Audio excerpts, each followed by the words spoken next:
Your new space program, leaping forward into the cosmos. Since the dawn of Kerbal-Kind, we have looked to the sky and wondered what sublime mysteries lie hidden in the darkness, like jewels never beheld. These untold treasures may soon reveal themselves due to the efforts recently founded Kerbal Space. Oh my! I think that might have been the only copy of the orientation film. Hold on! Slides, somewhere. Welcome to your first day running the Kerbal Space Program. This campus hosts the greatest ever gathering of astronomers, astronauts, and engineers. After years of focused effort, this collection of geniuses has created several very impressive buildings. We believe we have all the necessary pieces to take our first steps off the ground. The best way to advance our technologies further is to get up there and learn by doing. All we need now is somebody to show us how to put all these parts together. Well, we also need somebody to help us out with the flying. We need a lot of help, actually. That's why you're here. My name is Paige, by the way. If you need any hints, feel free to visit me over at the training center. Everything in there is well padded, so it's a great place to get up and running. Welcome aboard!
Space is the place.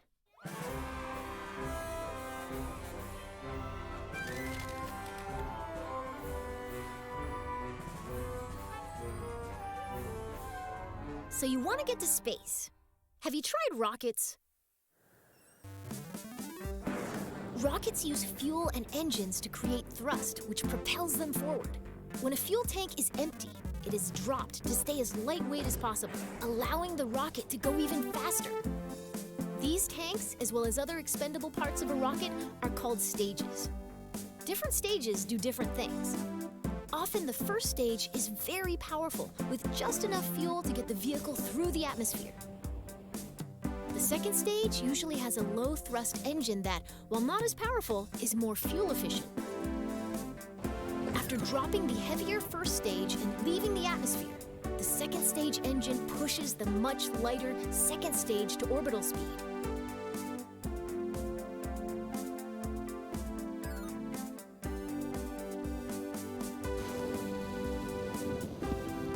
On a flight to space, the final stage parachutes back down to the surface, ideally in one piece.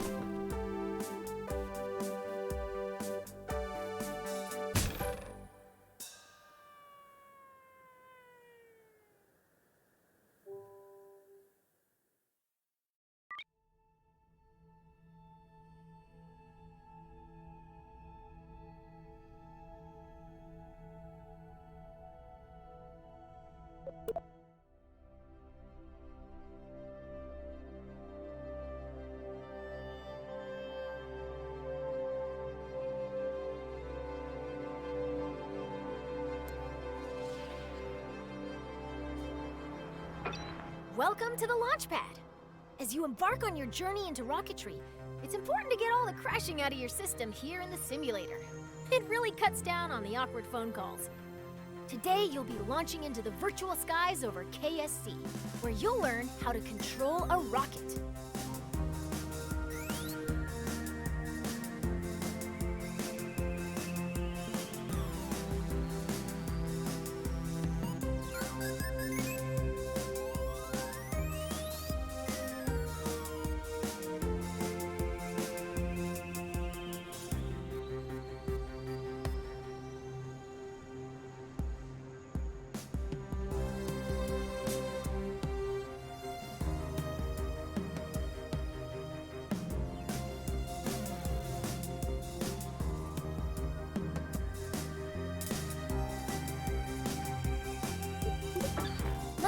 how to rotate the flight camera.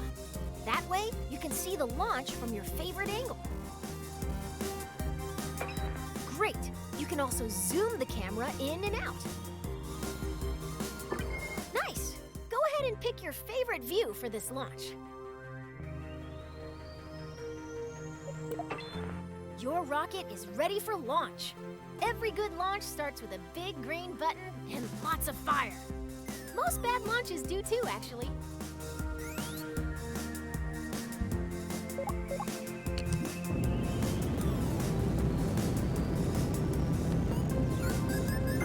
Looking good! Ascend to 1,000 meters, and then we'll learn some controls.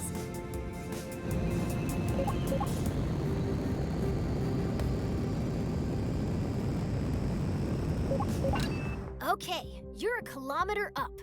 You can still crash, but you'll have more time to correct your course if you start pointing at the ground. Let's learn some rocket controls. When flying a rocket or a plane, we have specific terms for moving. Pitch tilts your rocket's nose up and down.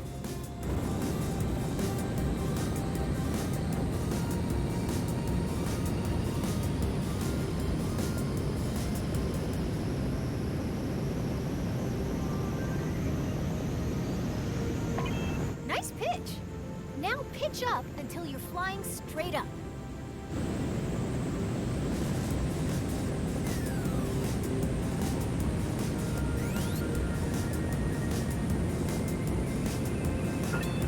Let's move on. Yaw steers your rocket left and right. Try it now. Now yaw to the left, straighten up. Excellent. Now for the final control. Roll rotates your rocket clockwise and counterclockwise. That's the basics of rocket flight. Feel free to experiment with the controls. We can move on when you're ready.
So you want to get to space.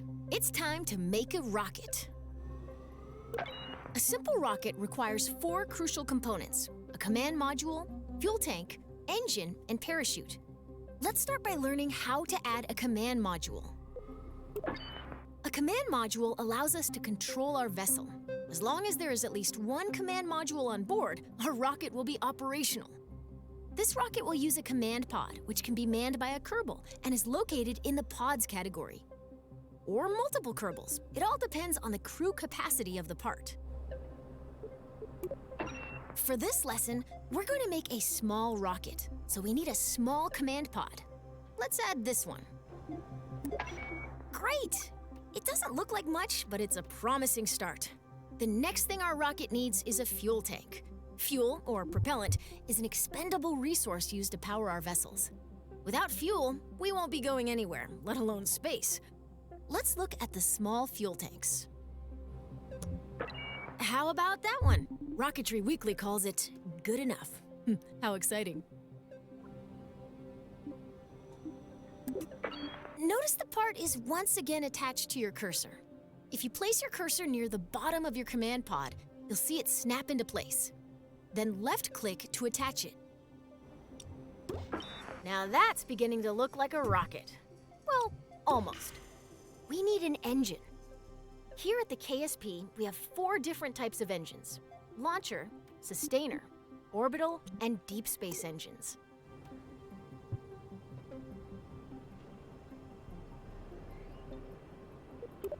To break free of Kerbin's soupy atmosphere, we want either a launcher or sustainer engine. I personally like sustainers. What can I say? They keep me going. Now let's add the sustainer engine to the fuel tank. Excellent! Our rocket is looking pretty great. We just need one final touch. As is, our rocket can absolutely take flight, but if we want our pilot to survive the landing, we need to attach a parachute to the top of their command pod. Our one Kerbal rocket doesn't weigh much, so we only need an extra small parachute. Let's go with that one. Now, all we need to do is put it on top of the command pod. It won't do as much good on the bottom. Congratulations! You've just built a rocket. Are you sure you haven't done this before?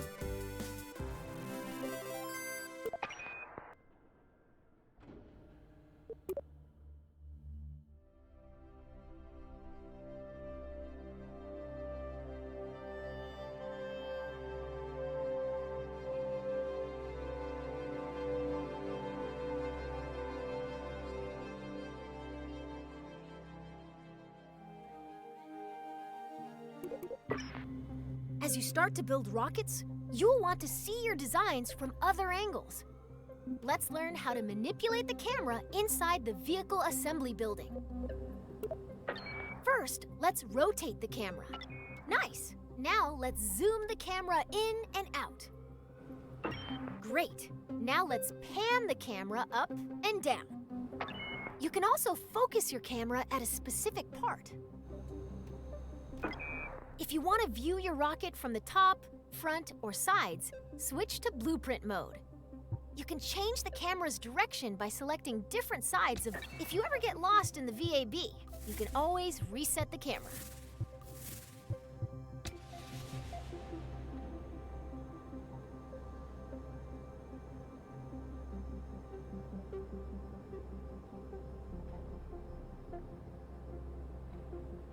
Nice! Now you can get at those hard-to-reach parts of your rocket.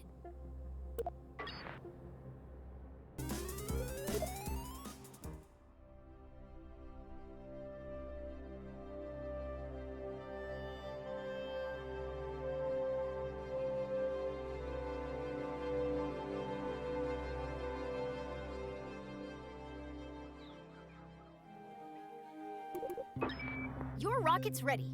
Let's take it out for a little hop. Let's move this rocket to a launch pad. Welcome to the launch pad. Today you'll be flying straight up. Your rocket should do fine without any steering inputs, but if things get out of line somehow, feel free to intervene.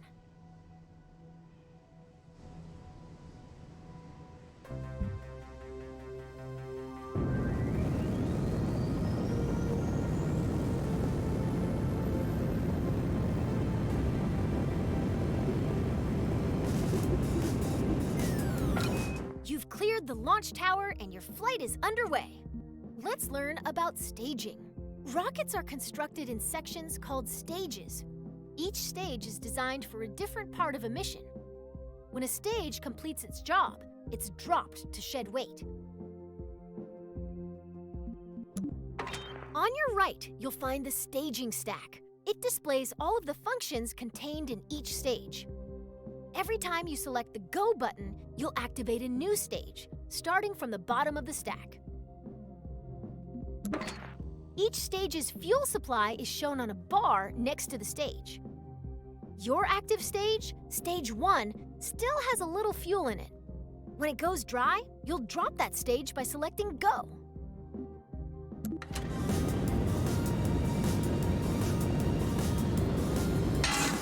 Your first stage is out of fuel, and all it is doing is slowing you down.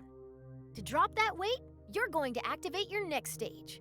That will activate a decoupler, which will drop your empty stage. It will also activate your next engine. Once you activate a stage, there's no going back. Ready? Hit Go to lose that mass.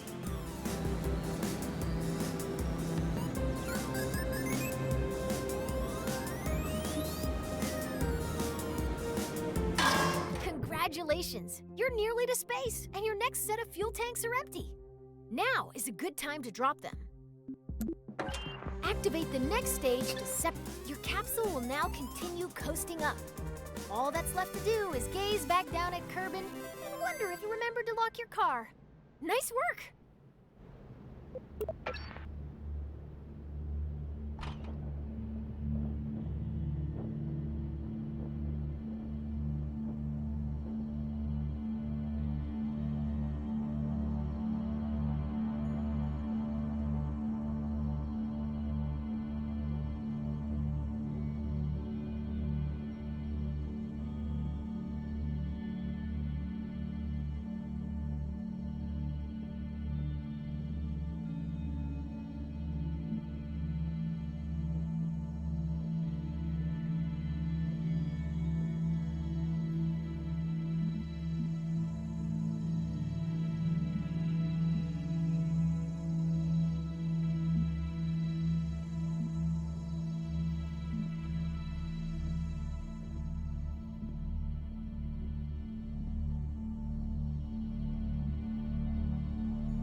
Your capsule has a lot of momentum.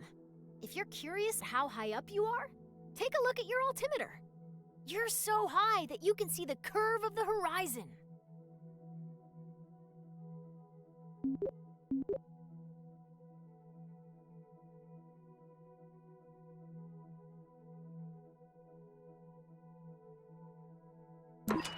Rocketry involves a lot of waiting between the cool explosions. You can speed up time by selecting the time warp controls at the bottom of your screen. Check, you're about to start falling back down. Let's slow down and enjoy the view.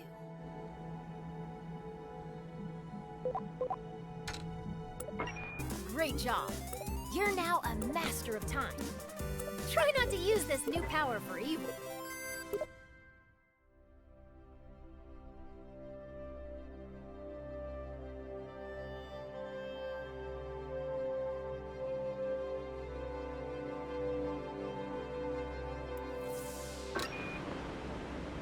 What goes up must come down. Wind resistance will slow down your capsule's descent, but not enough to prevent it from turning into a bunch of tiny capsules when it lands. That's why we've attached a parachute.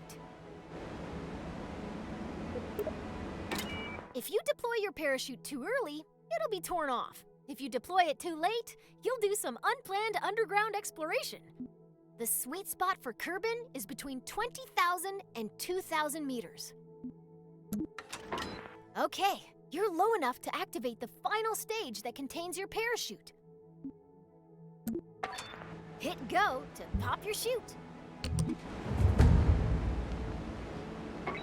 Nice work! The parachute will trail your capsule for a bit without fully opening. Once you've slowed down enough, it'll open all the way by itself.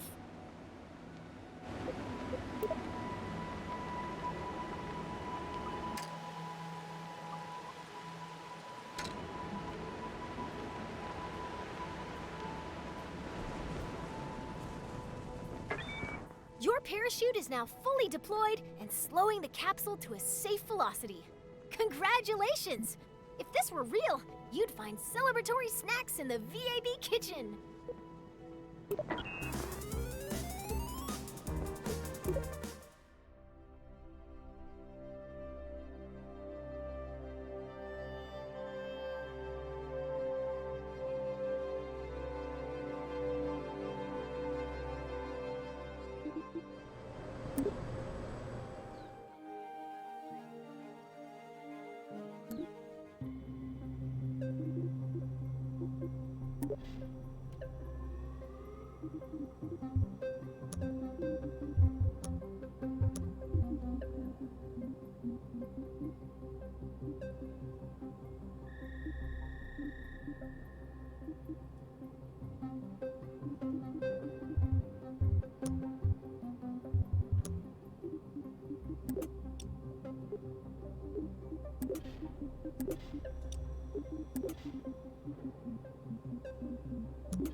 Orbits are weird.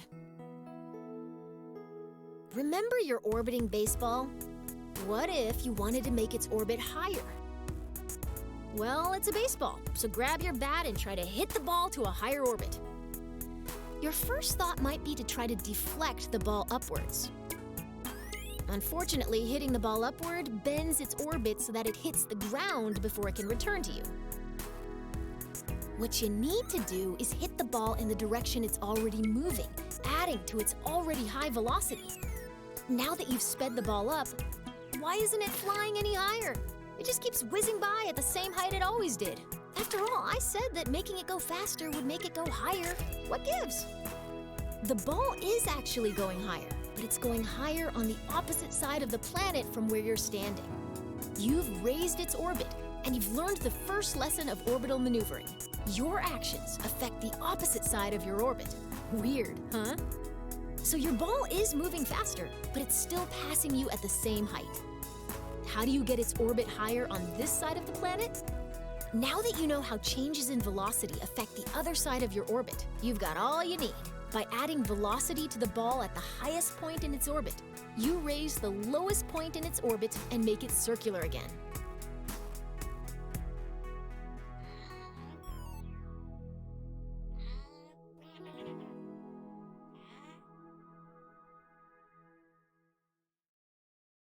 Orbits are weird. Remember your orbiting baseball? What if you wanted to make its orbit higher? Well, it's a baseball, so grab your...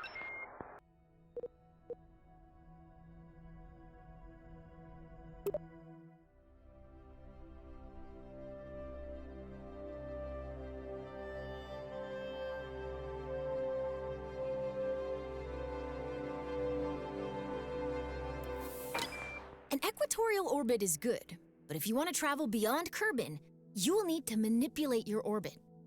Let's start with something simple, expanding an orbit.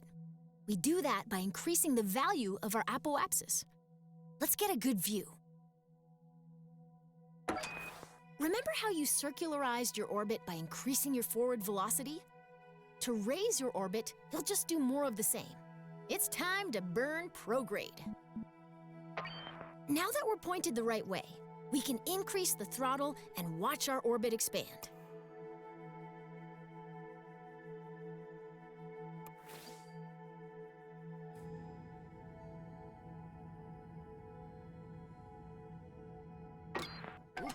Nice! That maneuver raised our orbit on the other side of Kerbin, so we will enter high orbit there. Waiting to reach a specific point can be as eventful as watching the neon stripes on your rover dry. The paint job will be worth it, but isn't it better to rush to the end? Skip ahead to the good stuff using a time warp. Like I said earlier, the highest point of our orbit is called the apoapsis. The lowest point of our orbit is known as the periapsis. By default, your camera is focused on your vessel, so if you can't see either of these points, adjust your camera.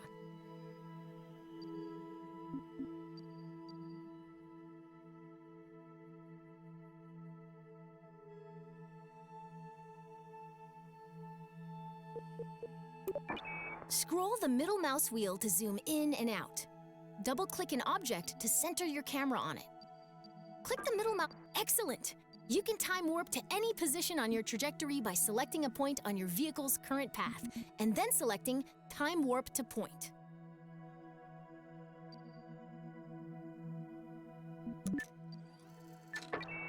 Now you're way up in the sky, so high that if you circularize your orbit now, you'll be in high orbit. Wow, the black starry void looks so small from here.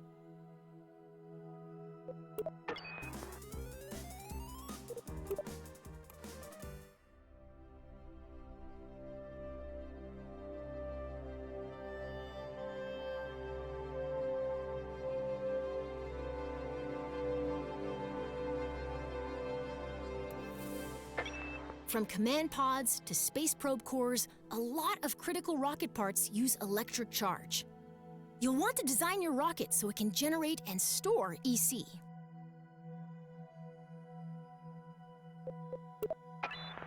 Most rocket engines generate electric charge while active, but we'll still need a way to keep our batteries full while coasting between maneuvers.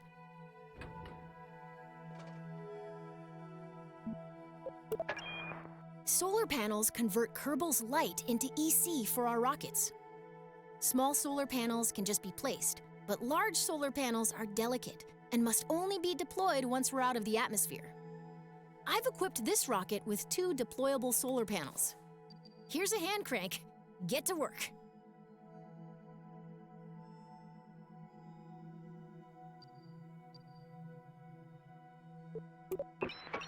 Great! The solar panels are now extended. Light-tracking solar panels only rotate on one axis, so we may need to reorient our ship to point them fully at the sun. Let's make sure the panels are getting direct sunlight by rolling our ship a little bit.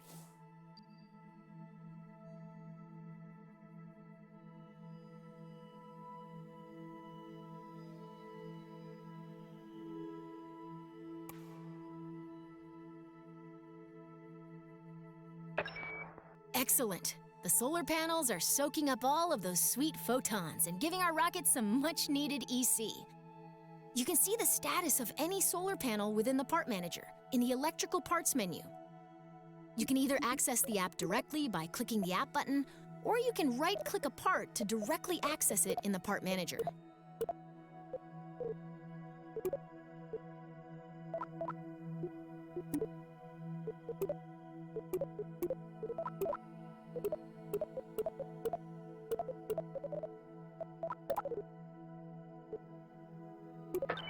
Getting EC is one thing, and storing it is another. Most command pods have a small battery, but many missions will call for additional EC storage. When we're traveling far from the sun or going to the dark side of a planet, more batteries means more peace of mind.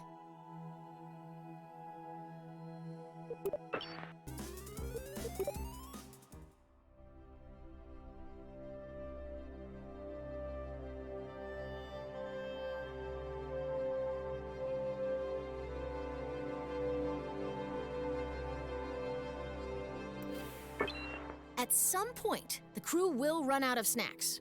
Did you know a Kerbal is 99.9% more likely to crash when hungry? That's when it's time to head back down to Kerbin, a planet known for its plentiful snack options. First, let's get a better view for this operation.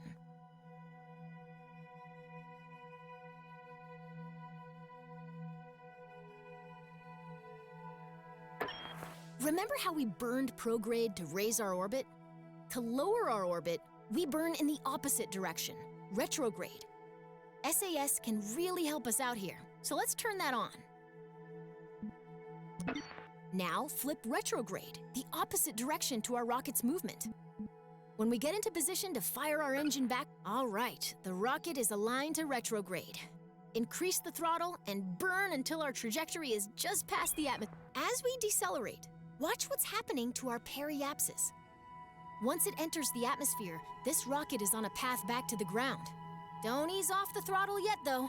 We're gonna keep burning until our trajectory intercepts the ground. This should give us a good idea where... Now that we're on a collision course with Kerbin, we need to turn that collision into something more survivable. This process of crashing without dying is called landing. Our upcoming stage will activate a decoupler, dropping the engine and exposing a very important heat shield. Why don't you do that now?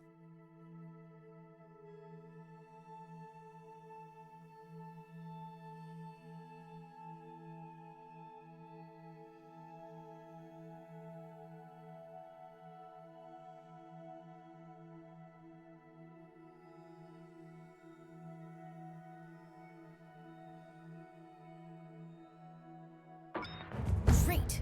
We're on our way down and our heat shield is exposed. Have you ever wondered what a marshmallow feels like when it catches on fire? You're about to find out!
When you're making a rocket, it's often easiest to work top to bottom, tailoring each stage to carry the weight of everything above it.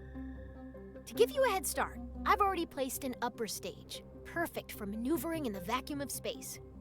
It could use another, more powerful stage to push it up to space. That's creative, but I think our rocket needs that piece. Let's try again.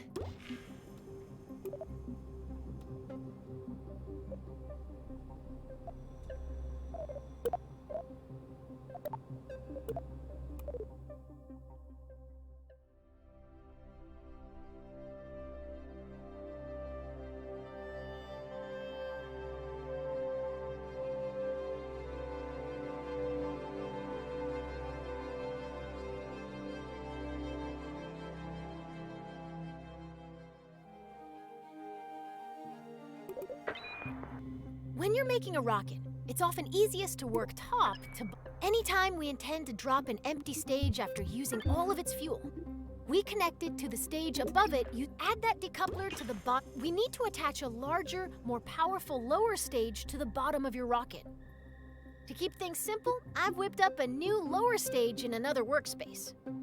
You can bring saved vehicles and other sub-assemblies out in the real world. This list would show all of your Now that the lower stage has been merged into your current workspace, you can see it next to the upper stage. Select the lower stage and connect it. Perfect! Merging is a very powerful tool. Anytime you want to reuse a particular booster, lander, or other element from an existing rocket,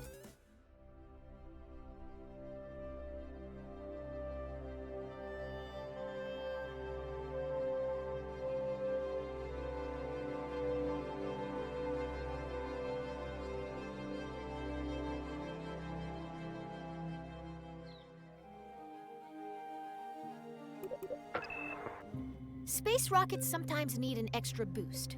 In a rare case of rocket scientists naming something well, these additional rocket engines are called boosters. Boosters are attached to the sides of a vehicle to keep them out of the way of the main engines. Solid fuel rockets make great boosters. They produce a very high thrust for a short time. Let's attach some boosters to the sides of your vehicle.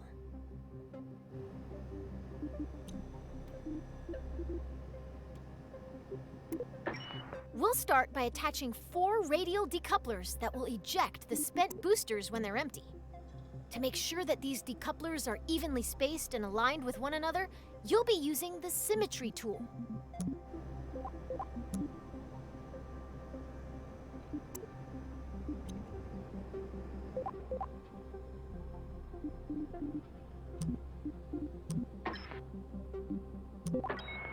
Great! Now when you place a part on one side of your rocket, 3 more evenly spaced duplicates will appear around the rocket. Go ahead and add 4 radial decouplers. Good! Now attach it as shown.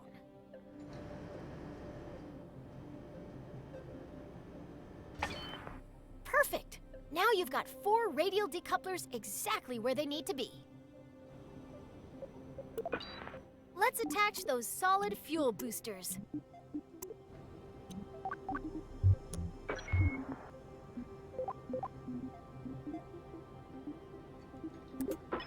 Since you're still in 4x symmetry mode, simply attach this booster to one of the decouplers you just placed. That will attach copies of that booster to the remaining decouplers.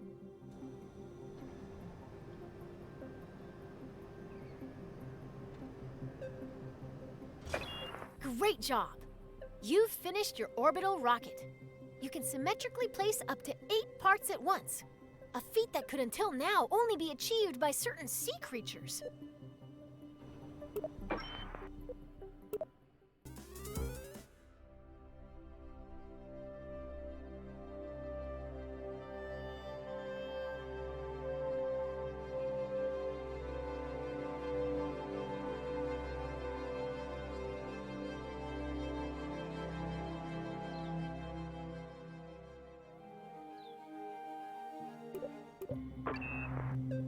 Before you launch a rocket, you need to plan the order of your staging events.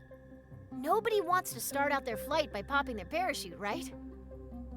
Most parts that can be staged are automatically assigned to stages. Their activation order can be seen in the staging stack. You can change when staging events occur by moving them between stages. You can also add, remove, and reorder stages.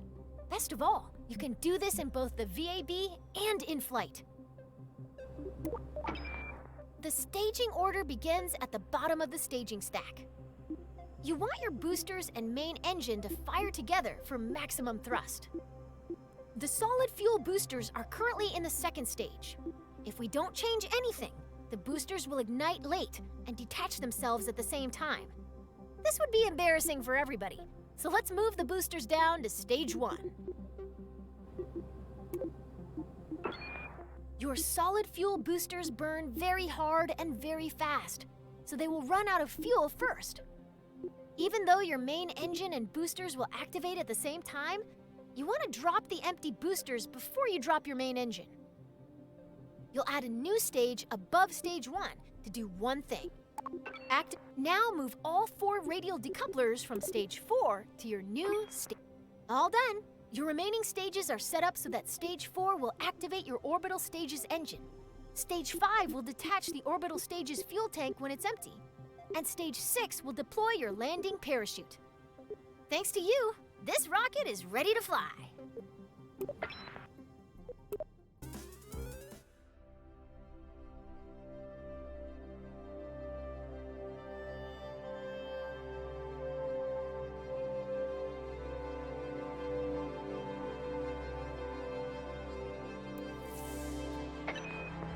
All right, we're ready to light this candle.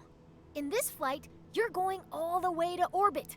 I'll walk you through the process of launching, executing a gravity turn to get moving sideways, coasting to orbital altitude, and doing a final burn at the top of your arc to establish a stable orbit.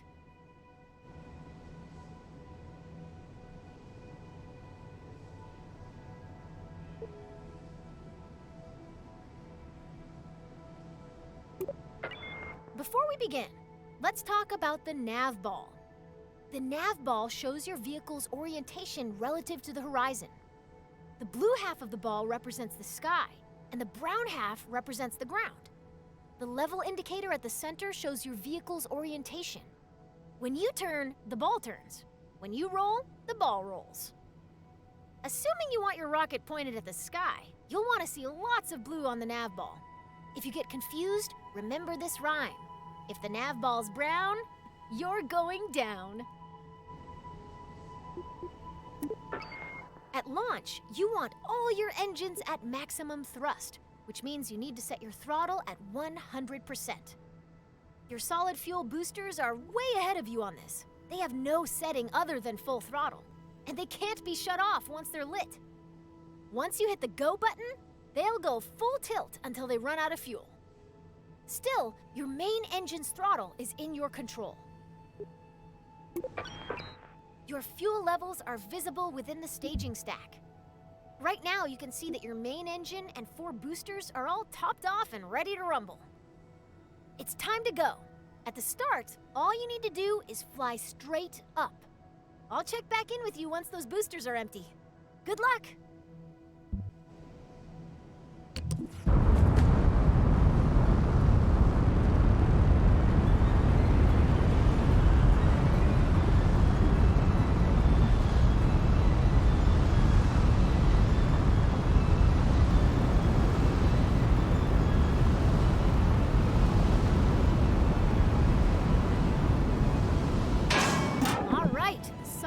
Boosters are empty.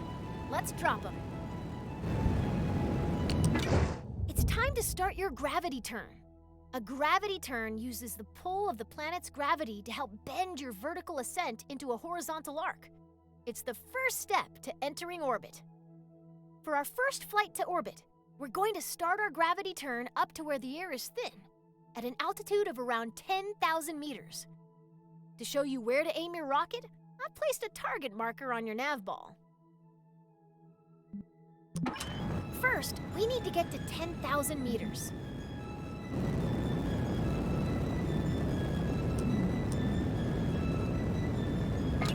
You're going to yaw towards the east so that the target marker is in the center of the nav ball. Your vessel and nav ball should look like this example video if you're performing the gravity turn correctly.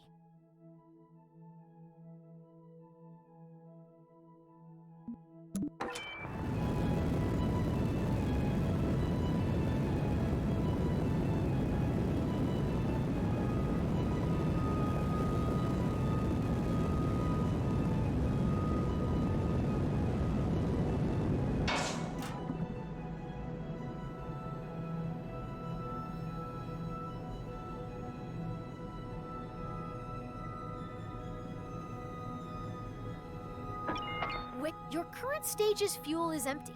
Let's drop it and activate your deep space engine. Great job! Your rocket is on its way to orbit. As you gain experience, you can make your gravity turns more efficient by starting to tilt your rocket soon after liftoff. Adjusting course with a series of small corrections instead of one big one will leave you with a lot more fuel when you get to orbit. Turning immediately after launch requires a very stable rocket. So if you ever have trouble keeping the pointy end up, you can try the simplified wait and turn method we use today.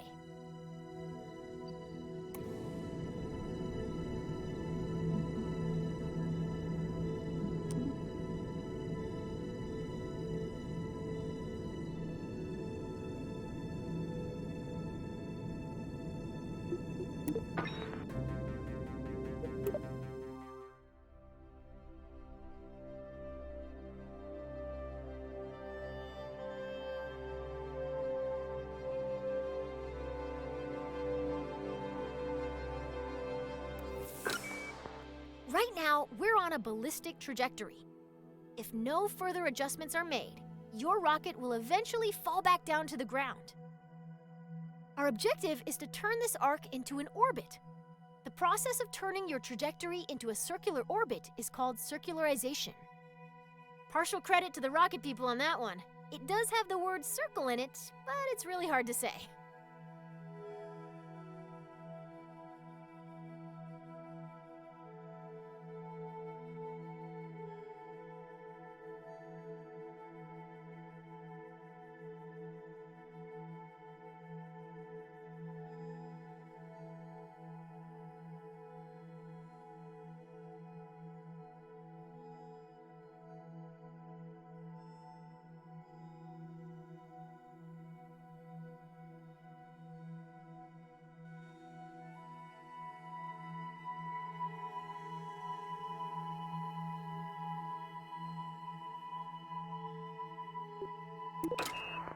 When planning and executing orbital maneuvers, you'll want to switch to map view, where you can see every part of your... The blue arc passing through your vehicle is its current trajectory, the path your rocket will follow if you don't touch the controls anymore. Our goal is to make that arc into a circular orbit.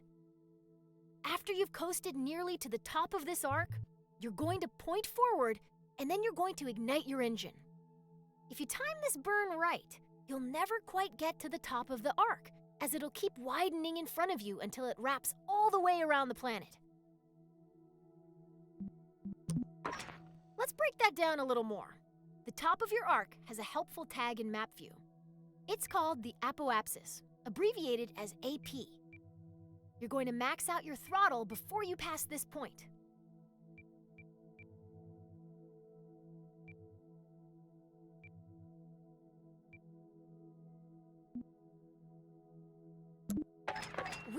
You're all lined up and ready to go. The next step is to go max throttle. It can take time for your arc to fully expand into an orbit.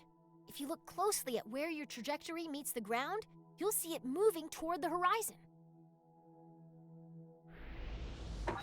Once your trajectory reaches all the way around the planet, you'll see another marker on your orbit. This is the periapsis, or PE, the lowest point in your orbit. It'll always live on the opposite side of your orbit from the apoapsis, or highest point. By burning prograde near your apoapsis, you increase the altitude of your periapsis, the lowest point on your orbit. Here's the most important thing to remember about setting up an orbit above an atmosphere. Your periapsis must be higher than the atmosphere, or your rocket will start to slow down every time it dips into the upper atmosphere. On Kerbin, that means every part of your orbit must be higher than 70 kilometers.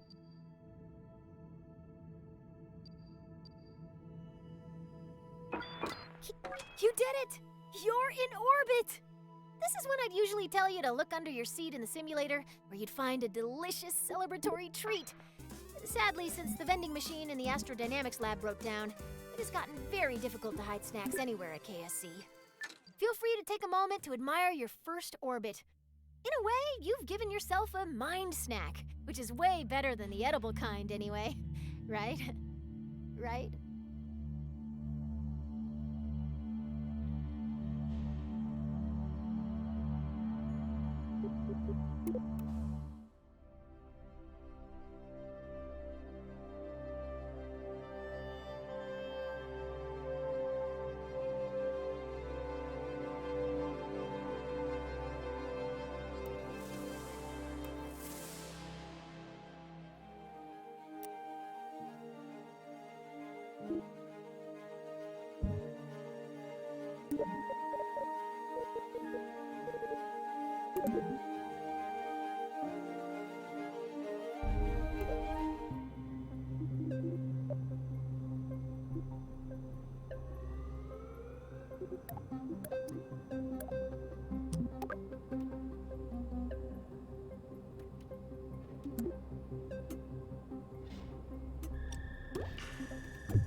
Attack locked.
맛을 알고이나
going up.